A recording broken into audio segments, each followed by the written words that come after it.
तर त्या ठिकाणी कार्यकारण याच्यामध्ये खरं कोण असतं हे बघायला पाहिजे. असं तो विद्युत भावामध्ये म्हणण्याचं तात्पर्य आहे. तर कार्य हे खरं नसतं, कारण खरं असतं असं नियम आहे. कार्य जे आपल्याला आहे असं वाटतं ते वस्तुतः नसतं, त्याचं जे कारण आहे ते खरं असतं. कारण का? कारण हे कार्यापेक्षा केव्हाही व्यापक आणि नित्य आहे. जे व्यापक असतं, नित्य असतं, त्याला अस्तित्व असतं असं सरळ सरळ अर्थ. आता इथं असा प्रश्न येऊ शकतो की दोन सत्य पदार्थ का नाही मानायचे, दोन नित्य पदार्थ का नाही मानायचे? दोघंही कार्यही खरं असू द्या, कारणही खरं असू द्या, काय हरकत आहे? असा एक प्रश्न येईल ना. आपल्याला जसं जाणवतं की आपल्याला सगळंच खरं वाटतं की नाही, तसे दोन पदार्थ सत्य किंवा नित्य असू द्या, एकच पदार्थ नित्य असतो, एकच पदार्थ सत्य असतो, दुसरा नसतो, हे म्हणण्याचं कारण काय? असा प्रश्न येईल की नाही. तर या प्रश्नाचं उत्तर असं, समजा एक पदार्थ नित्य मानला, आपल्याला दोन पदार्थ नित्य मानले आणि दोन्ही पदार्थ व्यापक मानले, तर त्या दोघांचीही व्याप्ती ही अमर्यादित राहणार नाही, ती मर्यादित मानायला लागेल. व्यापक जरी म्हणलं तरी हे दोन व्यापक पदार्थ म्हणजे कसं होईल, दोघे सगळीकडे व्यापले असं जर झालं तर दोघांचा कुठेतरी संयोग होईल, किंवा कुठला तरी एक भाग एका पदार्थाने व्यापलेला आणि कुठला तरी एक भाग दुसऱ्या पदार्थाने व्यापलाय असं होईल. त्याचा परिणाम असा होईल की दोघंही अमर्यादित राहणार नाही, मर्यादिवान झाले. मर्यादावान झाले म्हणजे अंतवान झाले. कारण जो पदार्थ अंतवान असतो तो नाशवंत होतो. म्हणून दोन पदार्थ सत्य मानता येत नाहीत. अडचण काय आहे, दोघांनी म्हणजे मायेला आणि रम्याला किंवा कार्याला किंवा कारणाला, दोघांचा कोणाला विचार करा. अडचण अशी की दोन द्वैत का मानता येत नाही, कारण त्यातला एकच पदार्थ पूर्णपणे सत्य असतो किंवा व्यापक आहे, दुसरा नाही. याचं कारण हे आहे की बाकी अशी परिस्थिती येते की दोघांच्या मर्यादेमुळं, आता नैयायिक मानतात, नैयायिक अनेक पदार्थ विभू मानतात, अनेक पदार्थ नित्य मानतात, पण ते विभुत्व संयोग मानत नाही. आता हे कुठे अडचण आहे की नाही. आकाशही नित्य आहे आणि विभू आहे म्हणजे व्यापक आहे, आत्मा हे नित्य आणि विभू आहे म्हणजे व्यापक आहे. आता नैयायिकांच्या प्रक्रियेनुसार दोघंही व्यापक आहेत म्हणलं तर दोघांचा कुठेतरी संयोग व्हायला पाहिजे, मानत नाहीत ते. दोघांचा संयोगही होत नाही म्हणतात, दोघे विभूही म्हणतात, असं कसं होईल? असं होणारच नाही. दोघांचा तर एक संयोग होईल कुठंतरी म्हणावा लागेल, आणि जिथं संयोग होईल तिथं एकाची मर्यादा राहील, दोघांची मर्यादा होऊन जाईल. एकाची मर्यादा दुसऱ्याची मर्यादाच होईल जिथं ते दोघं भेटतील. पण त्याचं कारण असं आहे की त्यांचं म्हणणं की व्यापक पदार्थाला अवयव नसतात म्हणून संयोग होत नाही. त्यांचं म्हणणं काय माहिती आहे का, व्यापक जे पदार्थ आहेत संयोग केव्हा होईल, एकदम आता सूक्ष्म चाललो आहे ना, हळूहळू हळूहळू बघा, आता विचार करा. व्यापक जे पदार्थ आहेत त्यांना अवयव नसतात आणि निरवयव पदार्थांचा संयोग कसा होणार, म्हणून दोन विभुद्वय संयोग नाही, असं दोन व्यापक पदार्थांचा संयोग नाही, असं एक नैयायिकांचं त्याला उत्तर आहे. पण जे नैयायिक असं उत्तर देतात तेच नैयायिक दोन परमाणूंचा संयोग होतो असं मानतात. परमाणू तरी कुठं अवयव असतात, निरवयव असलेल्या परमाणूंचा दोन परमाणूंचा संयोग ते मानतात. परमाणू जर अवयव नसतील तर त्यांचा जर संयोग होतो तर मग अवयव नसलेल्या विभुद्वय पदार्थांचा संयोग व्हायला काय हरकत आहे, हा प्रश्न परत त्यांना उलटा विचारता येतो की नाही. नैयायिक उत्तर देऊ शकत नाही, ते इथं देऊ शकत नाही. कारण एकच पदार्थ व्यापक मांडण्यामध्ये जी सोय आणि जो लाघव आहे, जे आटोपशीरपणा आहे आणि जी तर्कशीलता आहे, ती सगळे पदार्थ, खूप पदार्थ, अनेक पदार्थ व्यापक मानण्यामध्ये नाही आहे. अनेक पदार्थ व्यापक जर मानले तर मी आत्ता सांगितल्याप्रमाणे ही अडचण येते की अमर्यादित व्यापकत्व त्यांचं राहत नाही, ते मर्यादित राहील. आणि मर्यादित जर झालं तर ब्रह्म्याचं जे वर्णन केलं की सत्यं ज्ञानम अनंतम ब्रह्म, या अनंत शब्दाचा अर्थ करत असताना भाष्यकारांनी असा केला आहे की जो देशतः, कालतः आणि वस्तुतः ज्याला अंत नाही, अनंत या शब्दाचा अर्थ काय काय, देशताही ज्याला अंत नाही, म्हणजे अमुक एका देशात आहे अमुक एका देशात नाही असंही नाही. कालताही ज्याला अंत नाही, म्हणजे पूर्वी नव्हता आत्ता नाही असं काही नाही, तिन्ही काळात आहे. आणि वस्तुतः अनंत नाही, अंत नाही. वस्तुतः म्हणजे घट आणि पट हे दोघं, हे वस्तुतः यांच्यात भेद आहे, तसा भेदही ज्याच्यामध्ये नाही, तसा भेदही ज्याच्यामध्ये नाही. असा जो पदार्थ, असं जे आहे ते ब्रह्म आहे. सत्यम ज्ञानम अनंतम. घटाधिपटामध्ये भेद आहे ना, ब्रह्म्यामध्ये आणि घटामध्ये भेद नाही, ब्रह्म्यामध्ये आणि जगतामध्ये भेद नाही असं त्यांचं म्हणणे. घटापटाचा भेद असू दे, ते तर अंतवान आहेत, त्याचे ब्रह्मानंद आहे ना. अनंत शब्दाचा अर्थ तिन्ही पद्धतीने केला त्यांनी. देशतः, कालतः म्हणजे देश परिच्छेद राहित्य, कालपरिच्छेद राहित्य आणि वस्तू परिच्छेद राहित्य. देश परिच्छेद म्हणजे एका देशात आहे एका देशात नाही असं सांगता येत नाही. म्हणजे ब्रह्मा अमेरिकेत आहे आणि भारतात नाही, किंवा भारतात आहे आणि अमेरिकेत नाही असं काही नाही. ब्रह्म सगळीकडे म्हणजे अमेरिकेतही आहे हे लक्षात ठेवा, किंवा पाताळात आहे स्वर्गात नाही असं काही नाही. ब्रह्म पाताळात आहे स्वर्गात आहे सगळीकडे, प्रत्येक वस्तूच्या ठिकाणी ब्रह्म आहे. म्हणून देशाचा त्याचा काही हे नाही.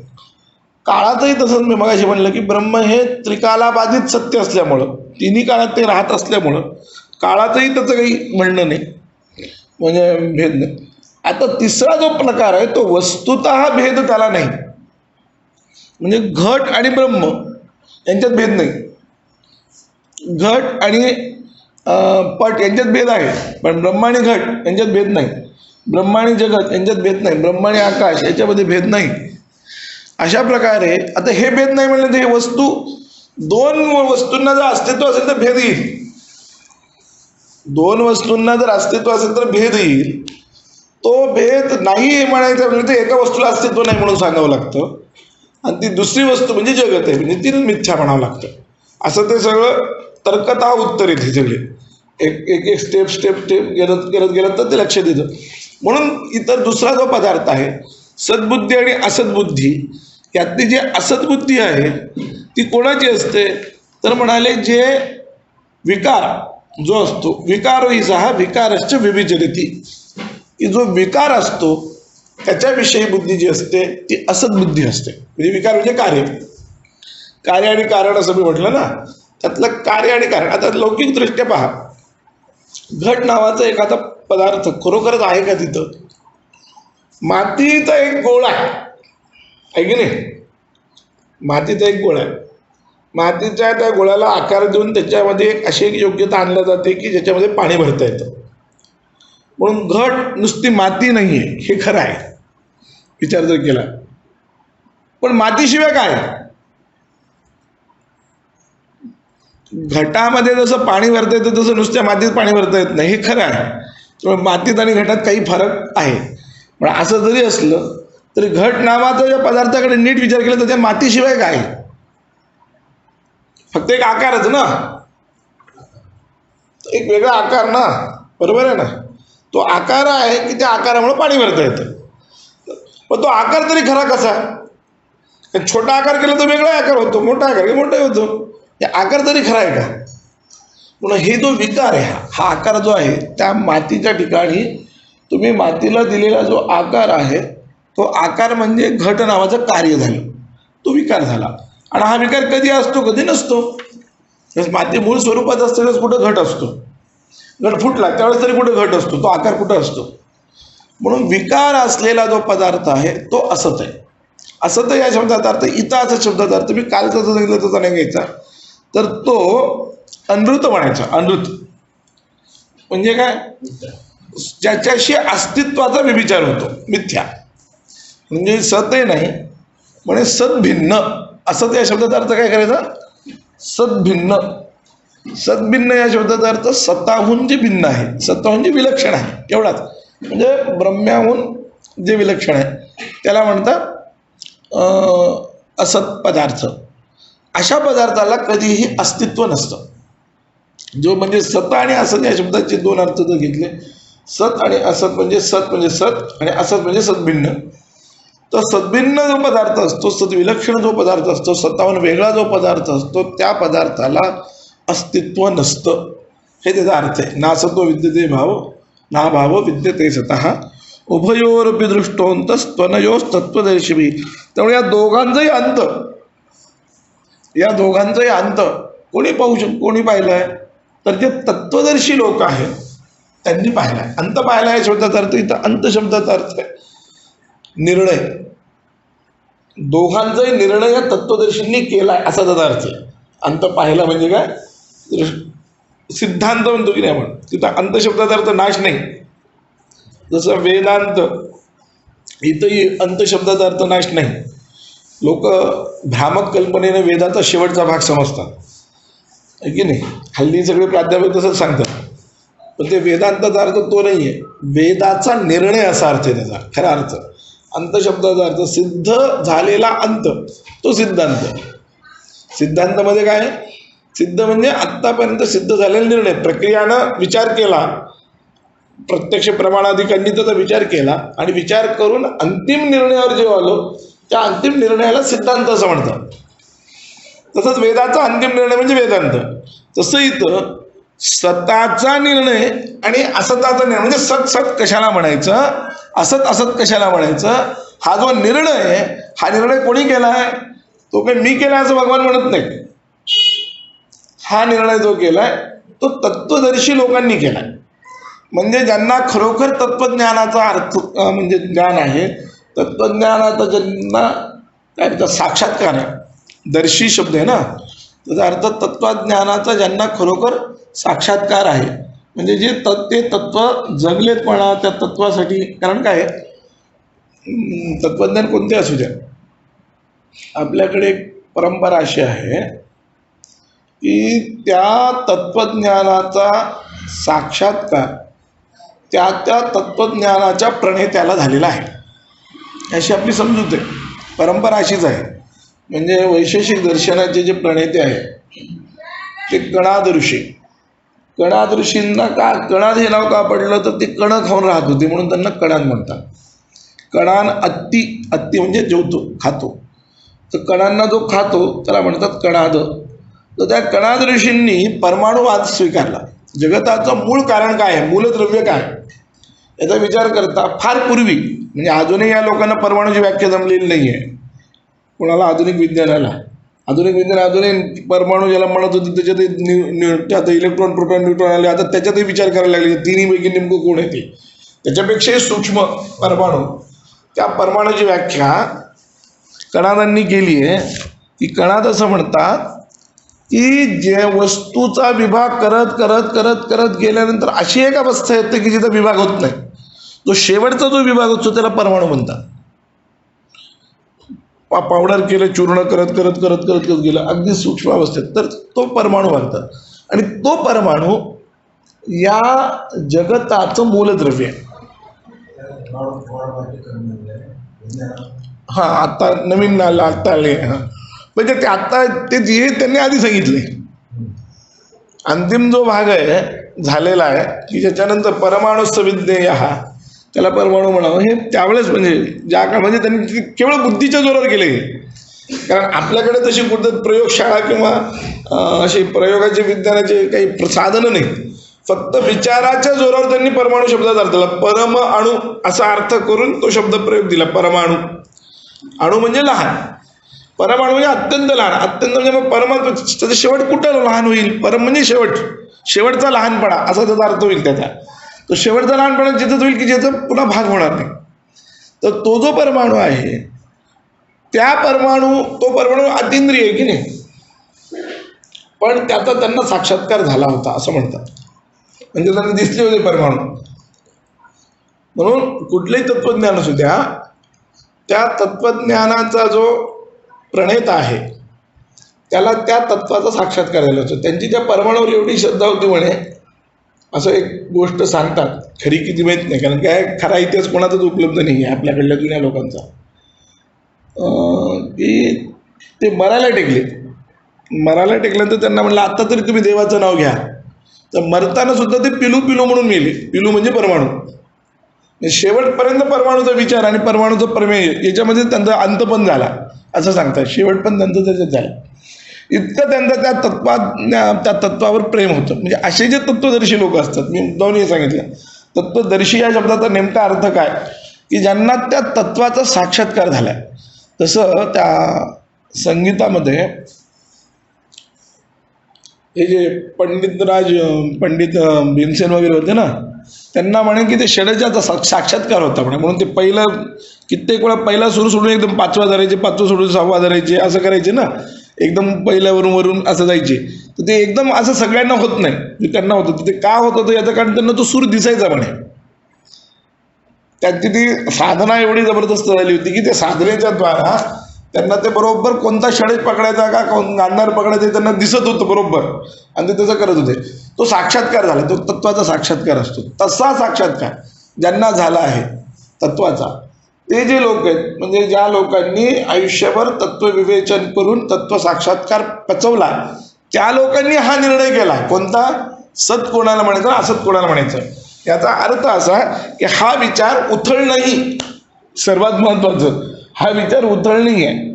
याला सांगण्याचं तात्पर्य हे आहे की तत्वदर्शी जे लोक आहेत ते कधीच उथळ विचार करत नाहीत. तत्वदर्शी या शब्दांनी अजून एक सूचित करायचं जे आहे ते असं आहे की तू जसं उथळ विचार करतोयस, तू बोललास, प्रज्ञावाद बोललास, पण अज्ञानी पण दाखवतोस, म्हणजे उथळ विचार करतोस, तसा विचार केलेला नाही. म्हणून या दोघांचा निर्णय जर कोणी केला असेल तर त्या तत्वदर्शी लोकांनी केलाय, असा त्याचा एक अर्थ आहे कार्य आणि कारणामध्ये. तर शीतोष्ण सुखदुःख देणारे हे जे इंद्रिय आहेत, हे सगळेचे सगळे यांना अस्तित्व नाही आहे. अंतवंत पुढे येणार आहे ते, अंतवंत इमे देहा नित्यस्योक्ता शरीरेण अविन काय अनाशिनो प्रमेयस्य, हा पुढे श्लोक येणारच आहे. आणि अजून एक भगवद्गीतेत आहे की नाही माहित नाही, बहुतेक ते मांडुक्य कारिकेत आहे की आगमन्तेच जन्नास्ति वर्तमानेपि तत्तथा, असे मांडुक्य कारिकेत एक श्लोक आहे, एक ओळ आहे. त्याचा अर्थ असा आहे, ज्या वस्तूला पहिलंही अस्तित्व नसतं, नंतरही अस्तित्व नसतं, म्हणजे भूतकाळात जिला अस्तित्व नाही आहे, जिला भविष्यकाळातही अस्तित्व नाही आहे, किंवा नंतरही नाश झाल्यानंतर अस्तित्व नसतं, तिला वर्तमानातही अस्तित्व नसतं असंच मानावं लागतं. उदाहरणार्थ घट नावाचा पदार्थ घ्या. घट जन्मापूर्वी त्याला अस्तित्व नाही, फुटल्यानंतरही अस्तित्व नाही, उत्पन्न होण्यापूर्वी अस्तित्व नाही, फुटल्यानंतर म्हणजे ध्वस्त झाल्यानंतर, नाश झाल्यानंतर अस्तित्व नाही त्याला. म्हणून तो ज्यावेळेस वर्तमान काळ ज्यावेळेस असतो, त्या वर्तमानात ज्यावेळेस घट म्हणून असतो त्यावेळेस तो नाहीच आहे असा त्याचा अर्थ आहे. आदावंते जन्नास्ति वर्तमानेपि तत्तथा, वर्तमान काळात सुद्धा त्याला अस्तित्व नाही असंच म्हणावं लागतं, असं त्यांनी हे केलेलं आहे. काय एक श्लोक सांगितला, तर त्या पद्धतीने विचार करतो. म्हणून त्यात तेच सांगतात ते नासतो विद्यते भाव, म्हणजे काय अस्तित्व बुद्धी आणि नास्तित्व बुद्धी. त्यातली अस्तित्व बुद्धी जी आहे, सद्बुद्धी जी आहे, ही सताला कधी व्यभिचरित नाही आणि असता अशी कधी राहत नाही. म्हणून असं जो कार्य भाग आहे, जेवढा काही प्रपंच आहे, कार्य नावाचा जेवढा काही प्रपंच आहे, नाही किंवा थोडक्यात बघायचं म्हणलं तर एक वेदांत दर्शनानुसार एक आत्मा जर सोडला, बाकी सगळा प्रपंच उत्पन्न होणार, नष्ट होणार आहे. आकाश सुद्धा उत्पन्न होतं, नष्ट होतं वेदांत मतानुसार. आत्मा जर सोडला एकटा आणि एक 6 अनादि पदार्थ सोडले, त्यात काय की जीव ईशो विशुद्धाचित तथा जीवेशयोर्भिदा अविद्या तच्चितोर्योग षडस्माकम अनादय, असं अद्वैत वेदांतांचे हे 6 पदार्थ अनादय. त्यात जीव, ईश्वर, विशुद्ध चैतन्य, जीव आणि ईश्वराचा भेद, जीवाचा आणि अविद्येचा भेद किंवा अविद्येचा संबंध आणि अविद्या, हे 6 पदार्थ असे आहेत की जे उत्पन्न होत नाहीत. बाकी सगळे पदार्थ जे आहेत त्याचे सगळे पदार्थ उत्पन्न होणार आहेत. म्हणजे सगळा प्रपंच जो आहे तो कार्य आहे. म्हणून तो सगळा प्रपंच हा मिथ्या आहे. सत असत मिथ्या शब्दाचे 5 अर्थ केलेत अद्वैत सिद्धिकारांनी. त्यातला पहिला अर्थ आहे मिथ्या शब्दाचा, मी काल सांगितलेला, सदसदानधिकरणत्व. सतही नाही आणि असतही नाही.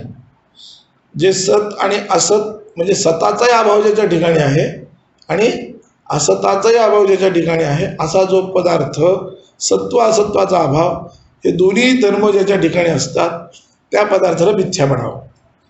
मगाशी सांगितल्याप्रमाणे सत आणि असत शब्दाची व्याख्या जी आहे ती अशी की सत या शब्दाचा अर्थ जे तिन्ही काळात असतं त्याला म्हणावं सत. तिन्ही काळात ज्याचा बाद होत नाही त्याला म्हणायचं सत. आणि असत पदार्थाचा अर्थ आहे ज्याचं कुठल्याच अधिकरणात प्रतीती येत नाही. वंद्यापुत्र वगैरे मी काय सांगितलेले पदार्थ, वंद्यापुत्र, शशशृंग वगैरे, ज्यांचा कधीच अनुभव येत नाही. म्हणजे शंकराचार्यांनी पण सांगितलं आणि गौडपादाचार्यांनी पण सांगितलं की काही जगातातले असे पदार्थ आहेत ज्यांना नुसतं नाव आहे पण ते स्वप्नात सुद्धा कोणाला दिसत नाही. त्यात हे पदार्थ शशशृंग वगैरे. कधी स्वप्नात सुद्धा कोणाला वंद्यपुत्र आला असं होत नाही, आहे की नाही. किती स्वप्न खोटं आहे असं म्हटलं ते खोट्या स्वप्नात सुद्धा हा एक येत नाही. म्हणजे याची खोटे म्हणजे याचा खोट्याचा स्तर अजून पुढला, कळलं का, याचा खोट्याचा स्तर अजून पुढला. तर त्यामुळं हे जे पदार्थ आहेत त्या पदार्थांना म्हणायचं असं. जगत जे आहे, सगळं कार्य जे आहे ते याच्यासारखं नाही आहे, एकदम ब्रह्म्यासारखं नाही आहे. सच्चे न बाद देतं भागवतिकार म्हणतात. जर ते ब्रह्म्यासारखं सत असलं असतं तर त्याचा बाद झाला नसता. असं होत नाही. विकार पदार्थ नाश होतो, प्रलय होतो, उत्पत्ती होते वगैरे सगळं होतं, बाद होतो. पहिल्यासारखं जगत दिसत नाही, जगताची परिवर्तनशीलता आहे म्हणून सतही म्हणता येत नाही. असच्चेत न प्रतीयात. असत पदार्थ म्हटलं तर प्रतीती येऊ नये, अनुभवाला येऊ नये, पण अनुभवाला पण येतं म्हणून सतही नाही असतही नाही म्हणून सदसतही नाही म्हणून त्याला म्हटलंय मिथ्या. हा पहिला एक अर्थ मिथ्या शब्दाचा. दुसरा अर्थ असा आहे या सगळ्या जगताचं अधिकरण आहे चैतन्य. सगळं जगत जे आहे ते असतं कुठं, चैतन्यावर अध्यस्त आहे असं आपण म्हणतो. दोरीवर जसा साप आहे तसं त्या चैतन्यावर, ब्रह्म्यावर, शुद्ध चैतन्यावर सगळं जगत आहे. तर ज्याच्यावर ते दिसतं त्याच्यावर त्याचा अभाव असणे, ज्याच्यावर आहे असं वाटतं त्याच्यावर ते नसणे, हे मिथ्यात्वच आहे. जगताचं तसंच आहे, ते आपल्याला वाटतं आहे म्हणून पण ते वस्तुतः नाही आहे म्हणून तर त्याला दुसरा मिथ्या शब्दाचा अर्थ. तिसरा मिथ्या शब्दाचा अर्थ आहे ज्ञान निवर्तत्व. जे ज्ञानानं निवृत्त होतं. साक्षात्कार झाला कशाचा, अधिष्ठानाचा म्हणजे चैतन्याचा, ब्रह्म्याचा साक्षात्कार झाला, मी म्हणजे काय ते कळलं की जगाचा बाद होतो म्हणून जगत हे ज्ञान निवर्ते म्हणून मिथ्या आहे. चौथा आणि आपला पाचवा जो अर्थ आहे तो सद्विवेकतत्व, सद्विलक्षण असा अर्थ आहे. चौथा अर्थ दुसऱ्या अर्थासारखाच आहे, फक्त तिथे विशेष भावाचा व्यतिक्रम आहे. आणि पाचवा जो अर्थ केला आहे तो सद्विवेकतत्व, जे स्वतःहून विलक्षण आहे, स्वतःहून भिन्न आहे. अशा प्रकारे मिथ्या शब्दाचे हे सगळे अर्थ आहेत. तर जगताचं मिथ्यात्व सांगण्यासाठी भगवंतांनी एवढा सगळा श्लोक सांगितलाय. नासतो विद्यते भावो नाभावो विद्यते सतः, की जे सत असतं त्याचा अभाव नसतो, ज्याचा अभाव जेव्हा असत असतं त्याला कधी भाव नसतो म्हणजे अस्तित्व नसतं. आणि याचा विचार तू कर म्हणजे जगाकडे पहा म्हणजे तुला लक्षात येईल जगत सत आहे का असत आहे. जर जगताचा तुला अभाव दिसत असेल तर लक्षात येईल ते असत आहे. जर तुला जगाचा सत दिसत असेल तर तुला लक्षात येईल की ते सत आहे. पण खरोखरच जगत तसं आहे का याचा एकदा विचार कर, याचे निर्णय कर आणि या निर्णयावर तू ये असं त्या भगवंताला त्या ठिकाणी सांगायचं आहे. म्हणून उभयोरपी दृष्टोंतः अनयोः तत्वदर्शिभिः या शब्दानं अजून एक सूचित करायचं भगवंताला की तत्वदर्शी लोकांप्रमाणे विचार कर. अजून एक सूचित कर, तुझ्यासारखा विचार करू नको. जसं त्या घडावाला मातीवाला जो असेल, घडा विकणारा माणूस जो असतो किंवा सोनं विकणारा जो माणूस असतो तो अलंकार विलंकार काही पाहत नाही, तो फक्त सोनं पाहतो. किंवा घडावाला फक्त त्यातली माती कशी ती पक्केपणा आलाय की नाही एवढंच पाहतो, बाकी काही पाहत नाही, आहे की नाही. वरच्या कलाकुसरला तो महत्त्व देत नाही कारण त्याच्या दृष्टीने ते काहीच अर्थ नसतो. त्याच्या दृष्टीने तर ते माती महत्त्वाची असते, ती पक्की बसली की नाही, ती चांगली तापली की नाही वगैरे वगैरे. किंवा सोनाराचं सुद्धा ते जे काही अलंकार दिले त्या अलंकारामध्ये सोनं किती आहे आणि ते किती शुद्ध आहे एवढंच महत्त्व असतं. त्याला वरच्या आकाराला त्याचं काही महत्त्व नसतं. म्हणजे सोनार जसं फक्त त्या अलंकाराकडे सोनाराच्या दृष्टीनं पाहायचं म्हणजे फक्त सोनं पाहायचं, सोनाराच्या दृष्टीकडे पाहायचं. आपण जे पाहतो ते अलंकाराच्या वरच्या डिझाईनकडे पाहतो, वरच्या आकाराकडे, वरच्या ज्या कलाकुसरतेकडे पाहतो. सोनार त्याच्याकडे अजिबात पाहत नाही, तो त्याच्याकडे पाहतो सोनं या दृष्टीनं. ही झाली तत्वदृष्टी सोन्याच्या दृष्टीनं सोनाराची, सोन्याच्या दृष्टीनं सोनाराची तत्वदृष्टी झाली. तसं जगताकडे तुझ्या दृष्टीनं नको पाहू, तुम्हाला जे जाणवतंय त्या दृष्टीने नका बघू. तत्वदर्शी ज्या पद्धतीने विचार करतात, ज्यांनी हा निर्णय केलाय सत कशाला म्हणायचं असत कशाला म्हणायचं, त्यांच्या पद्धतीनं तू या जगताकडे पहा, तर तुला या जगताचं खरं स्वरूप कळेल. स्वरूप कळणं महत्वाचं आहे ना जगताचं. व्याख्या लांब राहिली, मुळात स्वरूप नीट कळलं पाहिजे. कारण हे स्वरूप का कळलं पाहिजे, कारण त्याशिवाय त्याचा शोक मोह जाणार नाहीये. पुन्हा पुन्हा सांगतोय मी, जगत काय आहे, जगताचं खरंच अस्तित्व आहे का, आणि जगताचं अस्तित्व नसेल तर मग जगत दिसतं कसं, मग हे कोणाच्या अस्तित्वावर अवलंबून आहे, आणि ते अस्तित्व ज्याचं आहे ते कसं आहे हे कळणं फार महत्वाचं आहे. म्हणजे त्याला अधिष्ठान तत्व साक्षात्कार म्हणतात वेदांताच्या परिभाषेत. अधिष्ठानाच्या तत्व साक्षात्काराने उरलेला सगळा फापट पसारा असलेला जो काही प्रपंच तो सगळा नष्ट होतो, बाधित होतो. म्हणून अधिष्ठान तत्व साक्षात्कार झाल्याशिवाय खरं स्वरूप कळत नाही जगताचं. म्हणून जगताचं स्वरूप कळण्यासाठी भगवंताने त्यांना हा श्लोक सांगितलं की नासतो विद्यते भाव नाभावो विद्यते सतः उभयोरपि दृष्टोऽन्तस्त्वनयोस्तत्त्वदर्शिभिः. थांबूत. अवधूत चिंतन श्री गुरुदेव.